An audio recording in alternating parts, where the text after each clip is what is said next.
Okay, let's get started. So, new topic today. We're going to talk about a new thing. And the new thing is like this. The idea is this, that when we talked about the symmetric group, we talked about how, for example, in S3 there were 6 elements. There was E, the identity, then S1 and S2 are the generators, then S1, S2, and S2, S1, and then S1, S2, S1. Those are the 6 elements. And you can think that each one has a length, and some of them you can think of as being smaller than others. And so what I want to talk about today is about ordering the elements of a Coxeter group. Okay. So this is called the Bruhat order.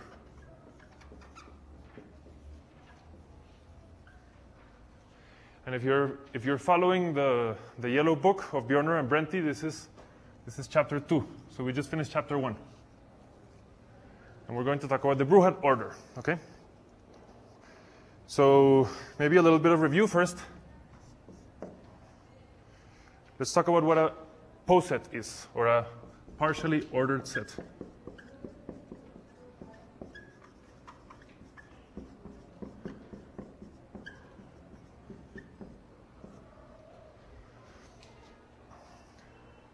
So I should warn you, de pronto les digo una cosa en español, que en español es conjunto parcialmente ordenado, y hay gente que lo llama copo.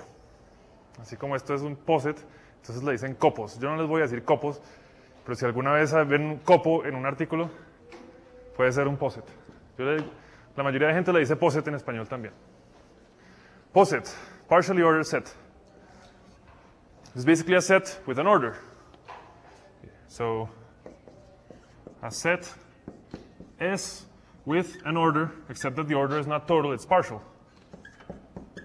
Partial order that we still denote like this, such that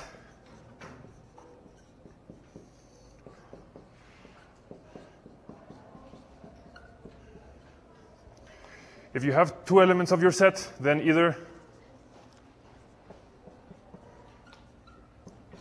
X is less than Y, or X is bigger than Y, or neither.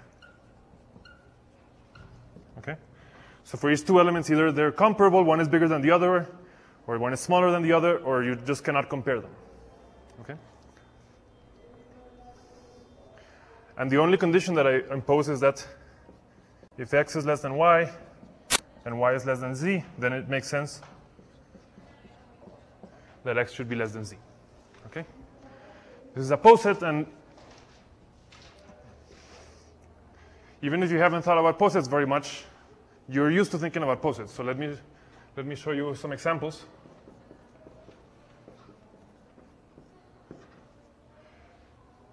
Well, the easiest example maybe is it's a totally ordered set. So for example, if you look at the set of reals with less than, okay? So if you have 2 different real numbers, then either one is smaller than the other one or bigger than the other one. This never happens. That's okay. But the reals have this property, and so this is an example of a poset, okay? We can think about this as the real line, which normally we draw the real line from left to right, but I'm going to draw it like this. Okay, this is my picture of the poset. So that's one example, but not a very interesting one.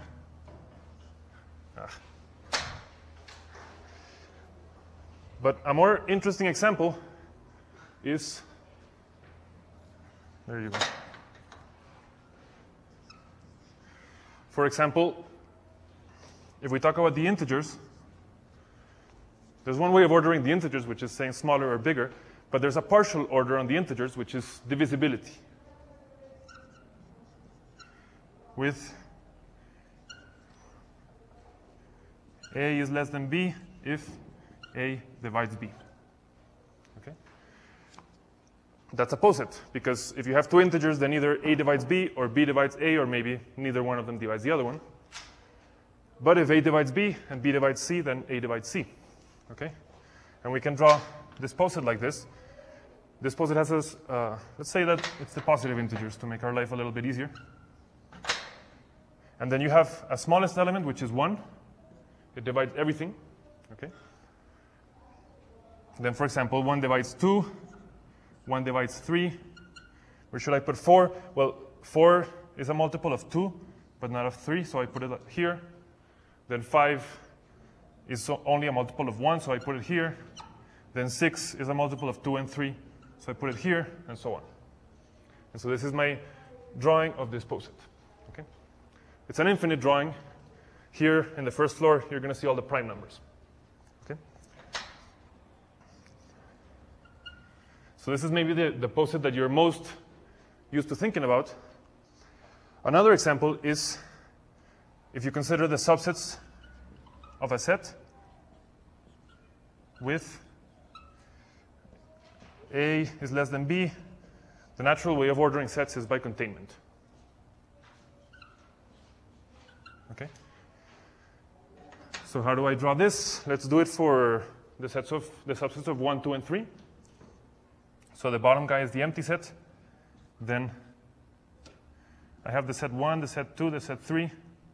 Here's 1, 2. Here's 1, 3. Here is 2, 3. And here is 1, 2, 3. I'm being lazy, of course. Here I mean the set 1, comma 2, comma 3, etc. So this is the poset of subsets of 1, 2, 3. I should tell you, if you have ever heard about high-dimensional cubes and you think it's some mystical thing that they talk about, like it's some fantastic thing, if you want to draw a 4-dimensional cube, just draw this picture for the subsets of size 4. If you want a 7-dimensional cube, draw this picture for the subsets of a set of size 7. That's how you draw cubes in high dimension. Okay? But that's a different story. So the point is that this is a poset. Okay? Any questions about posets? Does that make sense? Okay. Now, as you can imagine, what I want to do is make a poset of a Coxeter group. Okay. So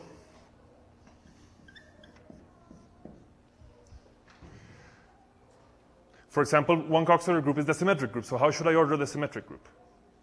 Well, one very boring ordering is just to say, okay, by length. So the words of length 5 are smaller than the words of length 7. Okay? But that's not very exciting because then I'll show you that there's a much more interesting definition, which is this Bruhat order. Okay? So let me tell you what that is. So let's say that we have a Coxeter system. I want to define a poset out of it. Now remember, I make the construction that I always make. T consists of the reflections, and what I mean by reflection is just an element of the group of this form.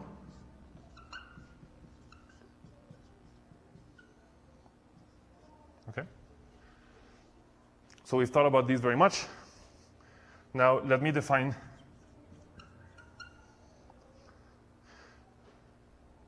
let me tell you how to go from a smaller element of the Coxeter group to a bigger element of the Coxeter group. I'm going to say that U is arrow to V if I can write V as U times a reflection, and when I do that, I make it longer.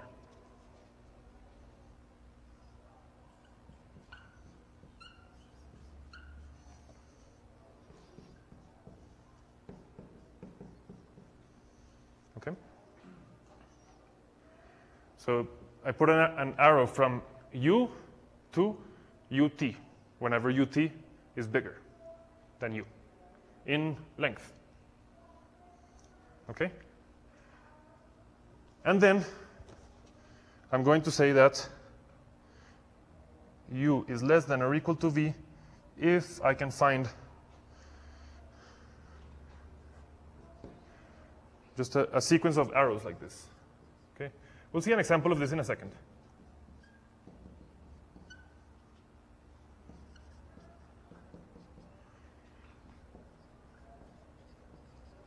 For some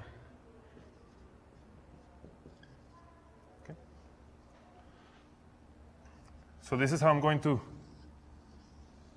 define my partial order on my Coxeter group. An element of the Coxeter group is smaller than another one if I can point a bunch of arrows in this direction. In other words, you're thinking that in each step I'm multiplying by a reflection on the right and making this element longer. Okay? I multiply and I make it longer, longer, longer, longer until I get to B. Okay. Any questions about that definition? I think that this will be clear when I show you an example, but let's check this. Let's check that this actually is a poset. Okay, I have a set. The first condition is only telling me that I cannot have x less than y and x bigger than y. So why is it that I cannot have u less than v and u bigger than v at the same time? Well, the reason is that whenever I have an arrow, I go from a shorter length to a longer length. So if u is less than v, then u is shorter than v in length, and that means v cannot be shorter than u. So that's why this first condition is satisfied. For the second condition, let's assume that u is less than v and v is less than w. What does that mean? It means I have a bunch of arrows from u to v. I have a bunch of arrows from v to w. And so if I want to get from u to w, I just follow all the arrows. So maybe the main point I'm making is that there's nothing complicated about this. This is just some poset. And what I have to do now is convince you that this is something interesting to study. Okay? But there's no mystery in why this is a poset. It's not difficult to prove. Let's do an example. Okay? And let's do the example that we like very much, the symmetric group. S3 with generators S1 and S2. Okay? So, what is the lowest element of this poset?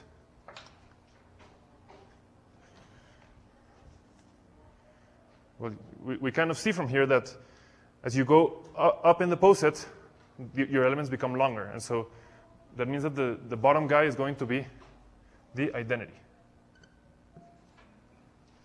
Okay? Now, when do I have an arrow from the identity to something? Well, I have an arrow from the identity to something if that something is the identity times t, for t bigger than the identity. For t. So what is t here? T. Remember what are the reflections here? They're S1, S2, and S1, S2, S1, which is the same thing as S2, S1, S2. This is the transposition 1, 2, transposition 2, 3, transposition 1, 3. Okay? Now, when I multiply by one of these guys, I become bigger in this poset. So that means that I'm going to have an arrow from E to S1, from E to S2, and from E to S1, S2, S1. These are the things that have arrows from E. Okay? Now let's continue. Where do I have arrows from S1? Well, I have to multiply S1 times one of these T's. Okay? So let's multiply S1 by each one of these guys. So what happens when I multiply S1, S1? I get the identity. And I would get an arrow this way, except that I don't, because I have to check that I multiply by T and I become longer. If I multiply by S1, I become shorter. So I don't put an arrow. Okay? Then I multiply by S2. So I get an arrow to S1, S2. Okay? And then I multiply by S1, S2, S1. So I get S1, S1, S2, S1, which is S2, S1. So those are the arrows coming out of S1. And you can imagine that by symmetry, if I multiply by, I'm going to get the mirror image. So I multiply S2 by S1 and I get to here. I multiply S2 by S2 and I come down, so that's no good. And I multiply S2 by S1, S2, S1, and I get here. Okay? And then finally, I have to multiply this guy by all of these guys on the right. So S1, S2, S1, I get an arrow to here. S1, S2, S2 brings me lower. S1, S1, S2, S1. Sorry, S1, S2, S1, S2, S1 brings me lower. There's no more arrows. And when I do that here also, I get an arrow like this. So those are all the arrows that I get. Okay? Now, this is called the Bruhat graph.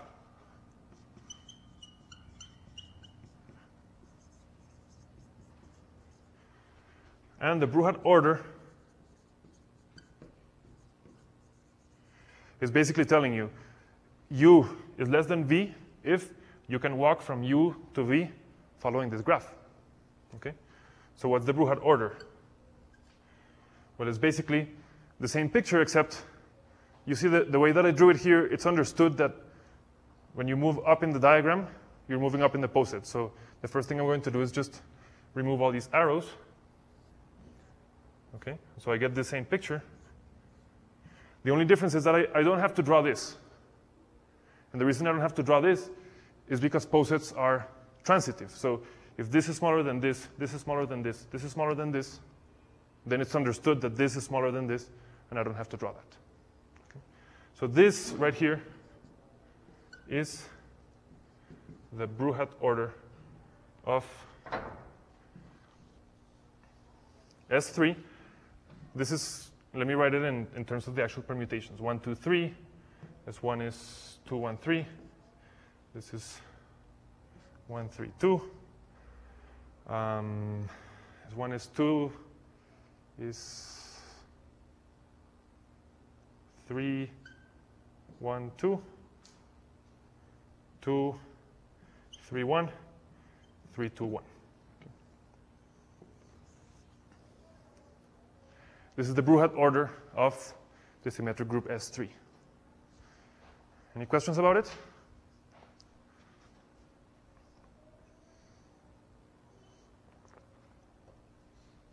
Okay. So before, I mean, we're going to see that this is a beautiful partial order. So it has many nice properties, really nice. But before I start talking about it, let me tell you basically what Bruhat was trying to do here. Okay. Why was he interested in studying this partial order? And this is what this picture is about. Okay. So maybe you can stare at this picture for a little while I explain a couple of things.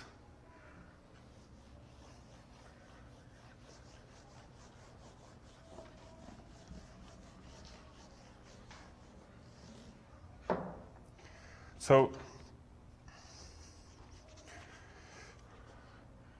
let's talk about the Bruhat order of the symmetric group. And let me tell you about the motivation to study it.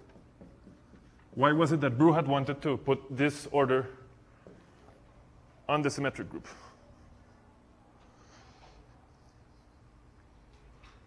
So the origins, it's basically, you know that Hilbert had this important talk in 1900 where he made a list of the most important problems that people should try to solve.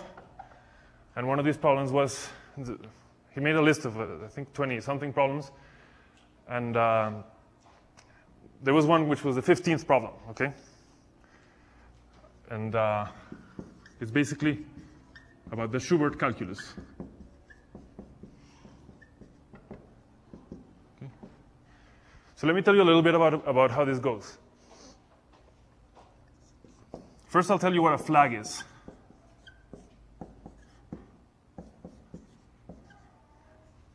And this is really just called bandera in Spanish. Bandera. A flag in Rn or in some other finite dimensional vector space is something like this. So it's basically that black guy that you see over there and that purple guy. Those are flags. Okay, they look like flags, right? What is a flag? It's something that I denote by F with a lower dot like this, and it basically corresponds to the origin being inside some line, being inside some plane, being inside some three-dimensional thing, etc., until I get the whole thing. Okay? So each one of these guys is a subspace of Rn. The dimension of Fi is I, okay? And they're nested, so that's just what that means. Okay? So for example, in R3, what does this look like? Well, basically, you have F0 has to be the origin. F1 is some line, and you're free to choose whatever line you want.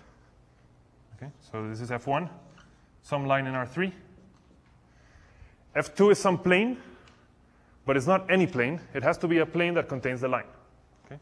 But then you're free to choose whichever one contains that line. And so you just choose some plane. Here's F2. And F3 is just the whole space, so you don't have a choice. And I really think that this is why they're called flags, because they look like flags. Okay? And the Schubert calculus is more or less, I mean, I could spend a whole semester telling you about the Schubert calculus, but the idea is understanding how flags intersect.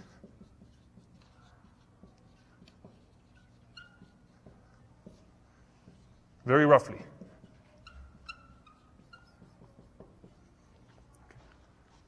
Actually, this is a very interesting topic that if someone wants to do their project on this, I think that's a great project. So how do two flags intersect? Well, it depends on the flag. So for example, here's two flags, okay? If you just find two random flags in the street, they're going to intersect like this, okay? The origin is the origin, the lines are different, the planes are different. It's not going to be like this. For example, here's a picture of two flags where they share the same plane, okay? So the way that I want you to think about this is that this is kind of the most general position that two flags can have, okay? And now I'm going to leave my flag E alone, and I'm going to make F, I'm going to move around my flag F and put it in more special position. Okay? So as I go down, I'm saying more special position.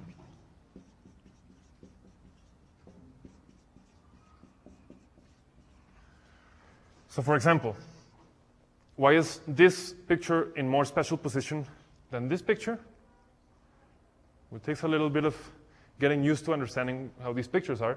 But this is more special than this because if you look at the plane F2, the plane F2 contains the line E1.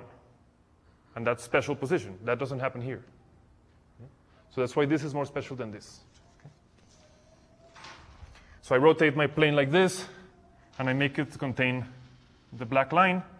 Then what I did is I now turn this around so that now the purple line is also on the plane. Now they have the same plane. And then I move the purple line around so that now they're the same flag. Okay? So I'm just moving my flag F around and putting it into more special position. Okay? Now, this is something that I should define. What does it mean to be in more special position? Well, the question then is how do you encode the relative position of two flags so that you know if they're special or if they're not special? Okay? So how can I explain to you how these flags intersect? What I'm going to do is that I'm going to tell you for each I and j the dimension of the intersection. Okay? So you see this guy is E1, E2, and no, E0, E1, E2, and E3 is the whole plane. Yeah. Then the point is F0, the purple line is F1, this plane is F2, and F3 is the whole thing. And I'm just going to intersect EI with FJ and tell you what dimension that is. Okay? So let's do that. What is the dimension of the intersection of E1 with F1? Well, E1 and F1 intersect at the origin. That has dimension 0. E1 and F2 intersect at the origin, and that has dimension 0. E1 and F3, well, F3 is the whole thing. So when you intersect them, you just get E1, which is 1 dimension. Okay? By symmetry, you can see that this picture is symmetric in E and F, so whatever happens here, this is going to be a symmetric matrix. What about the intersection of E2 and F2? Well, you have two planes that are intersecting on a line. A line has dimension 1. Okay?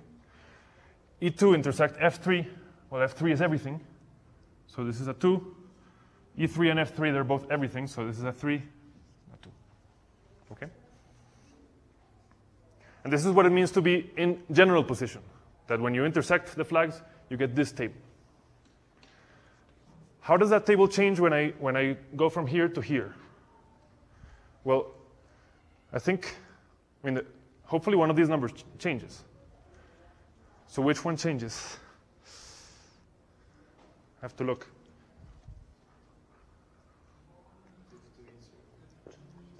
F2, E1. Right? If you look at E1 is this purple line, and F2 is this plane. E1, F2 has dimension 1. So this is a 1. And if you see, everything else is the same. So the only thing that's more special is that line E1 is contained in plane F2. That's the only thing that changed. Now, what changed going from here to here? Well, now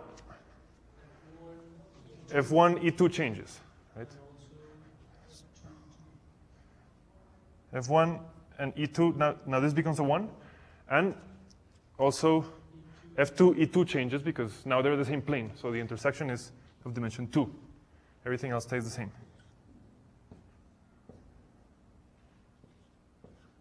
Okay.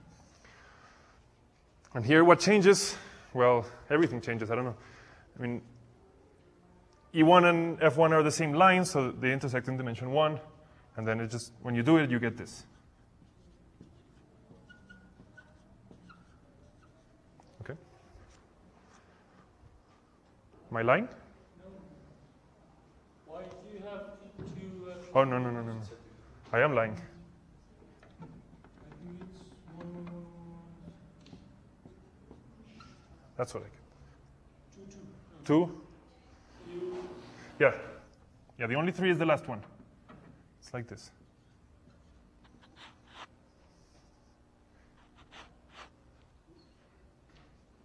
Yeah.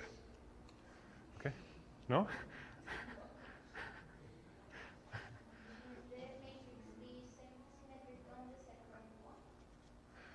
Why is this not symmetric anymore? Because the picture is not symmetric anymore. That's why. So here I said the matrix was symmetric only because this picture is symmetric in E and F. But now these guys are in different positions. So now the black line is in the purple plane, but the purple line is not in the black plane. That's why it's not symmetric. Okay? Okay, so I took two flags, I intersected them, and I got these tables of numbers. But now let me show you how, I mean, this is kind of a lot of numbers to write. And I'm going to show you that I can write this in a more economical way by just doing this. Okay? I'm going to draw some dots, and then you have to find the pattern. Tell me how I'm drawing these dots.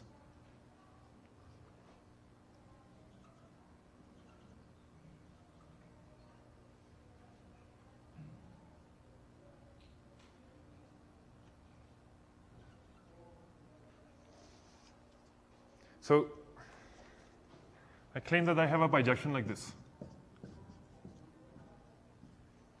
Okay? How does this bijection work? Let's say that I give you a table like this, and you have to make this table. So how do you go from here to here? What you're going to say is, for example, for this middle number, let's say you don't know this table. Okay? If you want to find the middle number, you go to the middle position, and you look north, west, and see how many dots you have. Okay? So if you stand here and you look northwest, you have 1 dot, so you put a 1 here. Yeah? So let's do it again, maybe for this position. What number should I put here? Well, I have to look northwest, count dots. I should see 2 dots. So I put a 2 there. Okay? So I claim, and I think this is an exercise in the homework, I claim that this is a bijection between permutation matrices and whatever these tables are. This is always a permutation matrix. What does a permutation matrix mean? It means you have 1 dot in each row and each column. Okay? And so, you know, it's a waste of ink to write this whole table when you can just write down the permutation. 3, 2, 1, 3, 1, 2, 2, 1, 3, and 1, 2, 3.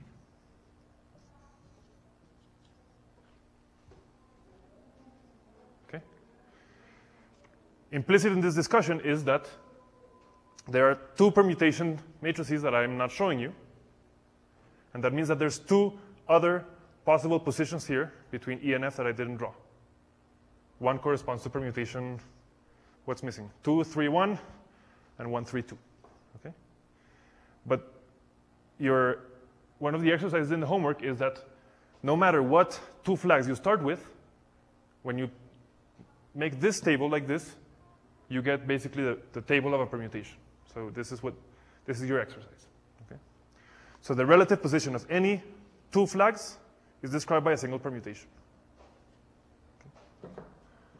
Any questions about that?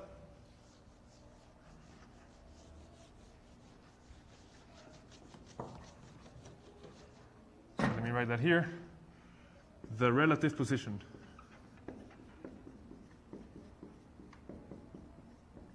of 2 flags in Rn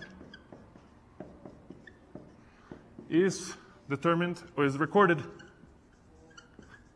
by, these guys are called rank tables, okay? By the rank table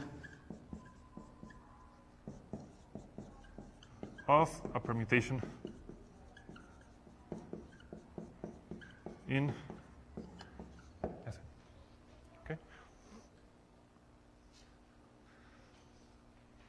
So, what's the idea? I told you that I was going from more special position to, from more general position to more special position. But if you look at this list of permutations here, you're going to find that you're exactly walking down this poset. Okay?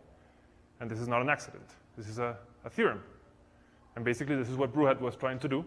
And what the Bruhat order does is that it describes what is more special, what is more general, and what is more special. Okay? Is that more or less clear? So, I mean, for example, how would you say that looking at these tables that this guy is more special than this guy? Well, basically because the dimensions of all the intersections are bigger. Yeah? So that's what I mean by special position.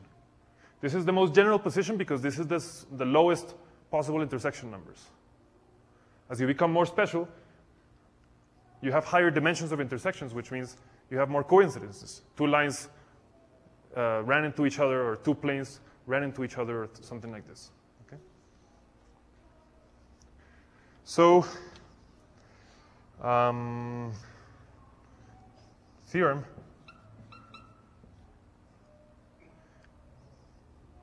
if relative position of E and F is given by a permutation U, and the relative position of E and G is given by permutation V, then if I want to know which one is more special between F and G, F is in more special position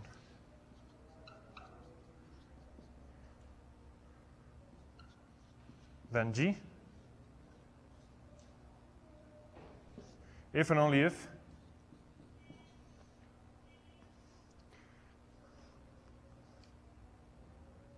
U is less than or equal to B. Where, what do I mean by saying this? I mean that the ranks of the table in E and F, more special means bigger, and the ranks in the table of E and G. Okay.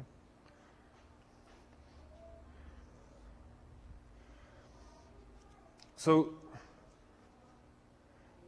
I want to describe this just as a kind of a historical note. I mean, this is just to explain to you why people are interested in the Bruhat order in the first place. This is how it was first constructed. And really, it's a theorem that this complicated geometric question can be described by this order that has a very simple combinatorial description. Okay? So this is the history of the Bruhat order. Okay? And let me just tell you very quickly that if you understand this, that's when you can start answering very difficult questions here. So for example, what's one typical question in the Schubert calculus? Let me tell you one typical question. Let's say that you're in 3 dimensions and you have 4 lines, okay? 4 random lines in 3 dimensions. Here's 1, then 4, okay? And I ask you, how many lines can you find in the plane that somehow touch all of the lines? They intersect all the lines. I don't know if this sounds like an easy question to you. To me, this sounds like a very hard question. Take 4 random lines. How many lines cross them? It turns out the answer is 2. And I have no idea how to visualize this geometrically. And what Schubert was doing was trying to answer questions like that. And this is what he ran into. This is how you study that. For those of you who have taken a little bit of algebraic topology, if you want to, there's something called the flag variety, and if you want to understand the algebraic topology of the flag variety, then this is what you do. Okay? So the point is just that this order that we have defined combinatorially really has a very important meaning geometrically. Okay? And that's why people are very interested in understanding it. Okay? So that's kind of Bruhat order. But let's actually talk a little bit more about this Bruhat order. Okay. I should leave this up. You should play with this. I mean, you have to because it's your homework. But you should play with this, and then this is a really nice. It's almost like a Sudoku puzzle. I don't know. It's not very different from it. To prove this bijection.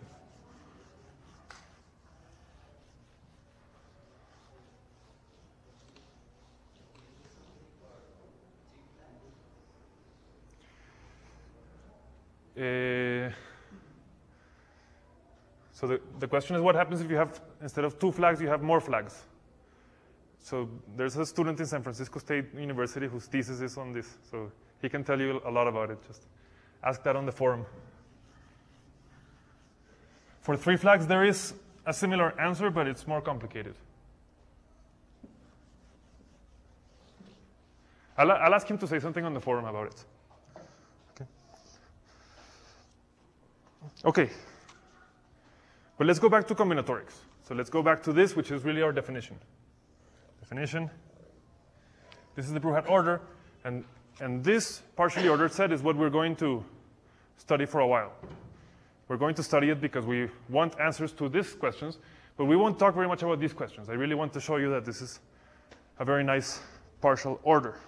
Okay? Now, let's talk about this. What does this strange definition mean for the symmetric group? In other words, if I give you 2 permutations, how can you tell whether one is smaller than the other one or they're incomparable. So combinatorial definition of the Brouhat order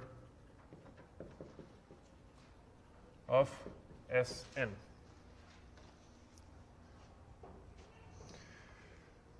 Well,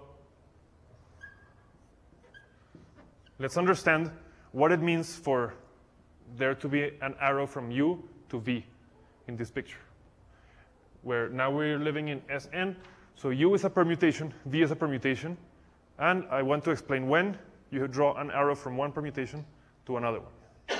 Okay?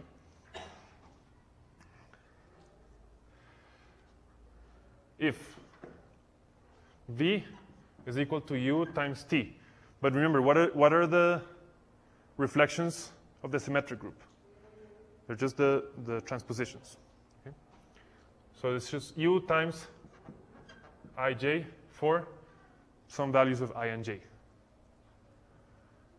And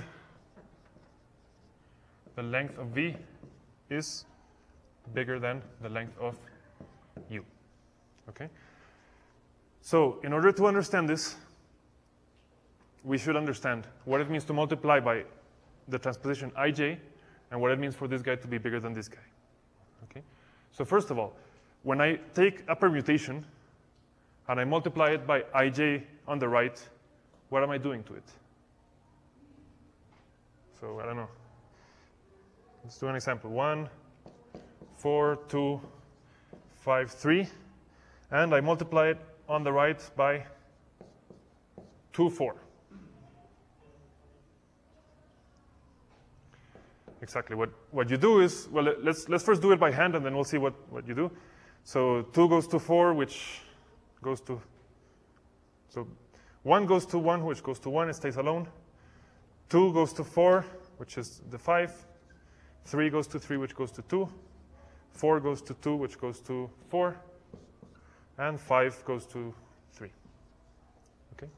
And if you think about what we just did, the only thing that we did is change the positions of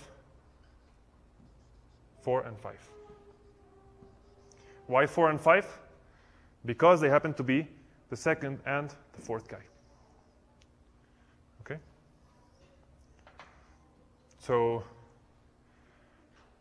when I multiply U times ij, what I'm doing is just switching positions I and j. Okay?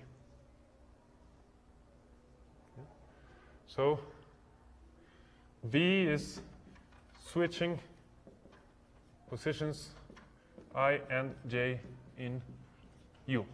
Okay? So now, which permutation is bigger, this one or this one? I mean, which one is longer? You have to remember what does length mean here? Do you remember? Remember the length of W? I think we talked about this, right? We said that the length of W is the number of pairs that you have to, that are in the incorrect order, and you have to switch them. In other words, it's the number of crossings in the wiring diagram.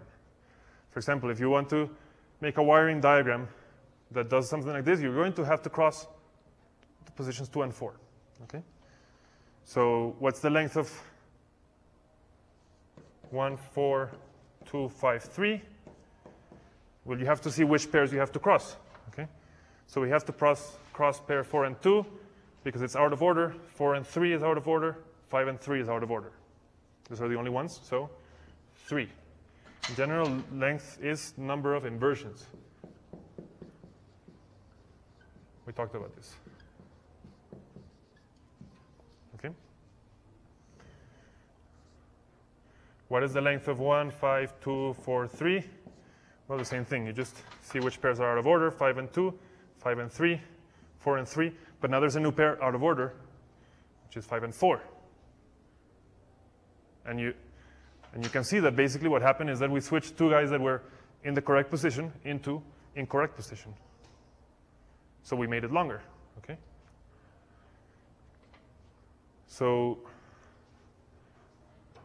what I'm saying is that the length of V is bigger than the length of U when,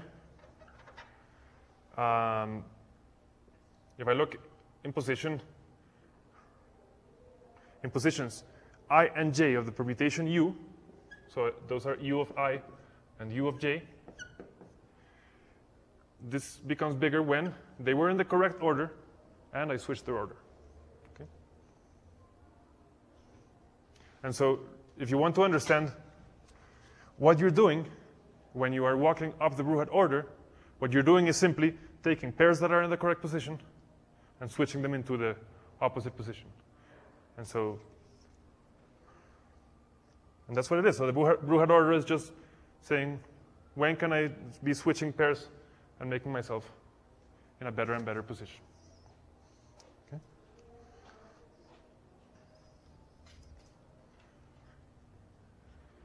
So just to repeat,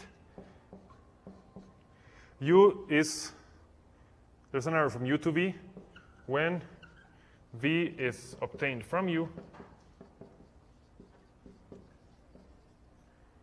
by switching two numbers which are in order.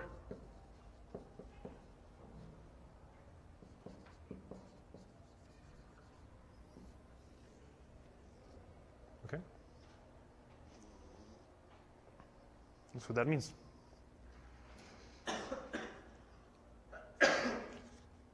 And so really this is very combinatorial.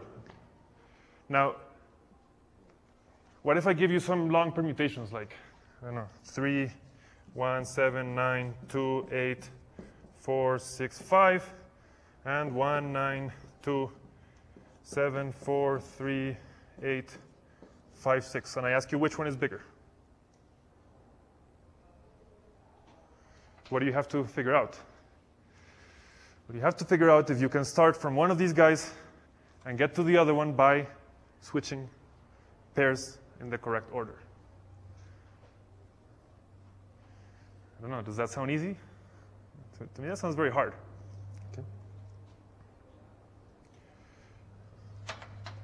So even though we understand the arrows, the Brouhat graph is simple, but this is a little bit more complicated. Okay? And you'll see that actually one of your homework questions is a question that looks exactly like this. I give you two long permutations and I tell you, you sort it out. Tell me. Okay? But there is a nice way to answer this question, which is using this theorem, actually. Okay? Because each one of these permutations corresponds to some rank table. Okay? So you can make the rank table for this one. You can make the rank table for this one and see if one of them is in more general position than the other one. And so that's a way of doing it.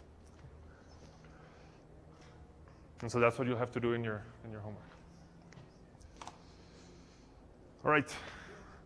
Any questions? No questions? You did something about planes over airport. ¿Ah? I mean, planos sobre R4. ¿Qué pasa? 5 planos en R4. Planos en los combinatorics. So the question is, I told you about this problem. I give you 4 lines in space, and I ask you how many lines go through them. Well, that's a very special question, but I could ask it about, I could give you 10 5-dimensional planes in 9 dimensions, and ask you how many 4-dimensional planes cut them. I don't know. Then it becomes impossible to do this visually, and that's exactly what this problem is about. The thing is, Schubert knew how to do this, but he could describe how to get the answers, but he couldn't formally prove that he was getting the right answers. And the Schubert calculus is exactly the theory of making that the answer to that kind of questions precise. And what you do, actually, is you compute in the cohomology ring of the flag variety, if you would know what that means. Okay? That's how you solve this kind of question. This is very interesting. If you know a little bit about this, it's a very nice topic for the project.